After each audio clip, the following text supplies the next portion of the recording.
ನಮಸ್ಕಾರ. ಎನ್ಆರ್ ಸುದ್ದಿ ಸಮಾಚಾರಕ್ಕೆ ಸ್ವಾಗತ. ಇಂದು ಶುಕ್ರವಾರ. ಓದುತ್ತಿರುವವರು ನಂದಿನಿ ಆಲಂದೂರು. ಸುದ್ದಿಗಳ ವಿವರ. ಶಿಕ್ಷಣ ವ್ಯವಸ್ಥೆಯು ರಾಜಕಾರಣಿಗಳ, ಉದ್ಯಮಿಗಳ ಕೈಗೆ ಸಿಕ್ಕಿರುವುದರಿಂದ ಸರ್ಕಾರಿ ಶಾಲೆಗಳು ಮುಚ್ಚುವ ಹಂತ ತಲುಪಿದೆ ಎಂದು ಕೊಪ್ಪ ಎಸ್ಕಾನ್ ಸಂಸ್ಥೆ ಅಧ್ಯಕ್ಷ ವೈಎಸ್ ಸುಬ್ರಹ್ಮಣ್ಯ ತಿಳಿಸಿದರು. ಅವರು ಗುರುವಾರ ಬೆಳ್ಳೂರು ಸರ್ಕಾರಿ ಪ್ರೌಢಶಾಲೆಯಲ್ಲಿ ಕೊಪ್ಪ ಎಸ್ಕಾನ್ ಸಂಸ್ಥೆಯ ಪ್ರಾಯೋಜಕತ್ವದಲ್ಲಿ ಕನ್ನಡಪ್ರಭ ಯುವ ಆವೃತ್ತಿಯನ್ನು ಬಿಡುಗಡೆಗೊಳಿಸಿ ಮಾತನಾಡಿದರು. ಖಾಸಗಿ ಶಾಲೆಗಳಿಂದಾಗಿ ಸರ್ಕಾರಿ ಶಾಲೆಗಳಿಗೆ ದೊಡ್ಡ ಪೆಟ್ಟು ಬಿದ್ದಿದೆ. ಗ್ರಾಮೀಣ ಭಾಗದಲ್ಲಿ ಅನೇಕ ಶಾಲೆಗಳಲ್ಲಿ ಮಕ್ಕಳಿಲ್ಲದೆ ಶಾಲೆಗಳು ಮುಚ್ಚುವ ಹಂತ ತಲುಪಿದೆ.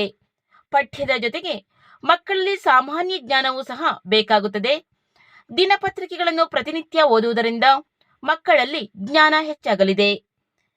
ಕನ್ನಡಪ್ರಭ ಯುವ ಆವೃತ್ತಿಯಿಂದ ಎಸ್ಎಸ್ಎಲ್ಸಿ ಮಕ್ಕಳಿಗೆ ಉಪಯೋಗವಾಗಲಿದೆ ಎಂದರು. ಅತಿಥಿಯಾಗಿದ್ದ ಬೆಳ್ಳೂರು ಪ್ರೌಢಶಾಲೆಯ ಎಸ್ಡಿಎಂಸಿ ಸದಸ್ಯ ಎಚ್ಎಲ್ ಸದಾಶಿವ ಮಾತನಾಡಿ, ಮಕ್ಕಳಲ್ಲಿ ಕನ್ನಡ ದಿನಪತ್ರಿಕೆಗಳನ್ನು ಓದುವ ಅಭ್ಯಾಸ ಬೆಳೆಸಬೇಕಾಗಿದೆ. ದಿನಪತ್ರಿಕೆಗಳನ್ನು ಓದುವ ಅಭ್ಯಾಸ ರೂಢಿಯಾದರೆ ಮುಂದೆ ಪ್ರತಿನಿತ್ಯ ಓದುತ್ತಾರೆ. ಸರ್ಕಾರವು ಸರ್ಕಾರಿ ಶಾಲೆಗಳಿಗೆ ಕೋಟ್ಯಾಂತರ ರೂಪಾಯಿ ಖರ್ಚು ಮಾಡಿದರೂ ಪ್ರಯೋಜನವಾಗುತ್ತಿಲ್ಲ. ಪೋಷಕರು ತಮ್ಮ ಮಕ್ಕಳನ್ನು ಖಾಸಗಿ ಶಾಲೆಗಳಿಗೆ ಕಳಿಸುತ್ತಿದ್ದಾರೆ ಎಂದು ವಿಷಾದ ವ್ಯಕ್ತಪಡಿಸಿದರು.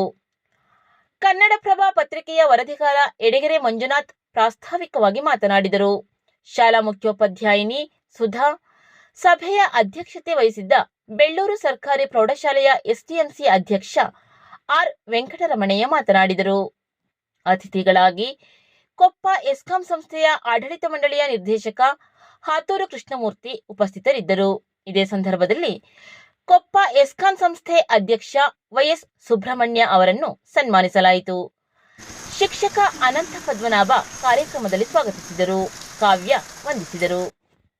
ಸರ್ಕಾರಿ ಜಮೀನಿನಲ್ಲಿ ರೈತರು 1/1/2025ಕ್ಕಿಂತ ಪೂರ್ವದಲ್ಲಿ ಬೆಳೆಯುತ್ತಿರುವ ಪ್ಲಾಂಟೇಶನ್ ಬೆಳೆಗಳ ಜಮೀನನ್ನು ಗುತ್ತಿಗೆ ನೀಡುವ ಬಗ್ಗೆ ಸರ್ಕಾರಕ್ಕೆ ಆನ್ಲೈನ್ ಮೂಲಕ ಅರ್ಜಿ ನೀಡಲು 15/7/2025 ವಿಸ್ತರಣೆ ಮಾಡಲು ಸರ್ಕಾರವು ತೀರ್ಮಾನಿಸಿದೆ ಎಂದು ಶಾಸಕ ಟಿಡಿ ರಾಜೇಗೌಡ ಪತ್ರಿಕಾ ಪ್ರಕಟಣೆಯಲ್ಲಿ ತಿಳಿಸಿದ್ದಾರೆ. ಈ ಹಿಂದೆ ಆನ್ಲೈನ್ ಅರ್ಜಿ ನೀಡಲು 12/3/2024 ಅವಕಾಶ ನೀಡಲಾಗಿತ್ತು.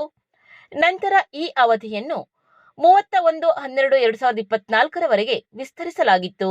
ಈ ಅವಧಿಯನ್ನು ವಿಸ್ತರಿಸುವಂತೆ ರೈತರಿಂದ ಬಂದ ಮನವಿ ಪರಿಗಣಿಸಿ ಸರ್ಕಾರವು ಹೊಸ ಆದೇಶ ನೀಡಿದ್ದು, ನಮೂನೆ 9ರಲ್ಲಿ ಸಂಬಂಧಪಟ್ಟ ಪ್ಲಾಂಟೇಶನ್ ಬೆಳೆಗಾರರು ಆನ್ಲೈನ್ ಮೂಲಕ ಅರ್ಜಿ ಸಲ್ಲಿಸಲು 15/7/2025 ವಿಸ್ತರಿಸಲಾಗಿದ್ದು, ಪ್ಲಾಂಟೇಶನ್ ಬೆಳೆಗಾರರು ಇದರ ಉಪಯೋಗ ಪಡೆದುಕೊಳ್ಳುವಂತೆ ಅವರು ಮನವಿ ಮಾಡಿದ್ದಾರೆ. ಕುದುರೆಗುಂಡಿ ಗಾಯತ್ರಿ ವಿಪ್ರ ಮಹಿಳಾ ಬಳಗವು ಕೊಪ್ಪ, ನರಸಿಂಹರಾಜಪುರ, ಶೃಂಗೇರಿ ತಾಲೂಕುಗಳ ಕ್ಷೇತ್ರ ಮಟ್ಟದ ಜಾನಪದ ಗೀತೆ, ಭಾವಗೀತೆಗಳ ಸ್ಪರ್ಧೆಯನ್ನು ವಿಪ್ರ ಸಮಾಜದ 18 ವರ್ಷ ಮೇಲ್ಪಟ್ಟ ಪುರುಷರು ಹಾಗೂ ಮಹಿಳೆಯರಿಗಾಗಿ ಜೂನ್ 15 ಭಾನುವಾರ ಸೀತೂರಿನ ಅನಂತರಾಮ ಉಪಾಧ್ಯಕ್ಷ ಸಭಾಂಗಣದಲ್ಲಿ ಬೆಳಿಗ್ಗೆ 10 ಗಂಟೆಯಿಂದ ಏರ್ಪಡಿಸಲಾಗಿದ್ದು, ಆಸಕ್ತ ವಿಪ್ರ ಸಮಾಜದವರು ಈ ಅವಕಾಶವನ್ನು ಉಪಯೋಗಿಸಿಕೊಳ್ಳಬಹುದು. ಹೆಚ್ಚಿನ ಮಾಹಿತಿಗೆ ಮೊಬೈಲ್ ಸಂಖ್ಯೆ 9481579259 ಅಥವಾ 9481972394 ಸಂಪರ್ಕಿಸಬಹುದು ಎಂದು ಕುದುರೆಗುಂಡಿ ಗಾಯತ್ರಿ ವಿಪ್ರ ಮಹಿಳಾ ಬಳಗದ ಅಧ್ಯಕ್ಷೆ ಮಮತಾ ಪ್ರಭಾಕರ್ ತಿಳಿಸಿದ್ದಾರೆ.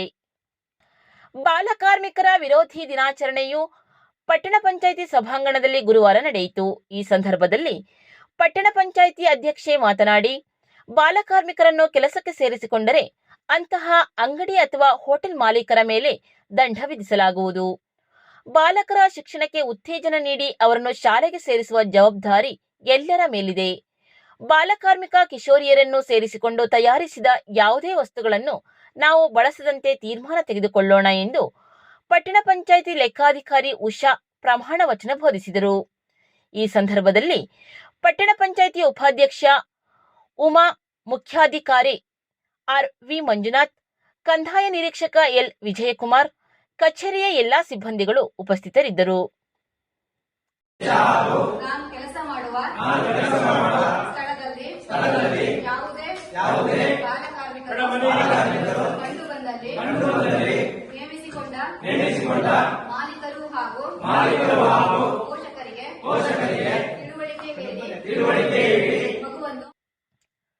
ಬುಧವಾರ ಸಂಜೆಯಿಂದ ಗುರುವಾರ ಸಂಜೆಯವರೆಗೆ ತಾಲೂಕಿನ ಎಲ್ಲಾ ಕಡೆ ಮತ್ತೆ ಬಿರುಸಿನ ಮಳೆ ಸುರಿದಿದೆ. ಕೆಲವು ದಿನಗಳಿಂದ ಮಳೆ ಕಡಿಮೆಯಾಗಿ ಬಿಸಿಲು ಕಾಣಿಸಿಕೊಂಡಿದ್ದು, ಇದರಿಂದ ರೈತರ ಕೃಷಿ ಕೆಲಸಗಳಿಗೆ ಅನುಕೂಲವಾಗಿತ್ತು. ಅಡಿಕೆ ತೋಟಗಳಿಗೆ ಕೊಳೆ ರೋಗ ಬಾರದಂತೆ ಬೋರ್ಡೋ ಮಿಶ್ರಣ ಸಿಂಪಡಣೆಗೆ ರಸಗೊಬ್ಬರ ನೀಡಲು ಅನುಕೂಲವಾಗಿತ್ತು. ವಂದನೆಗಳು.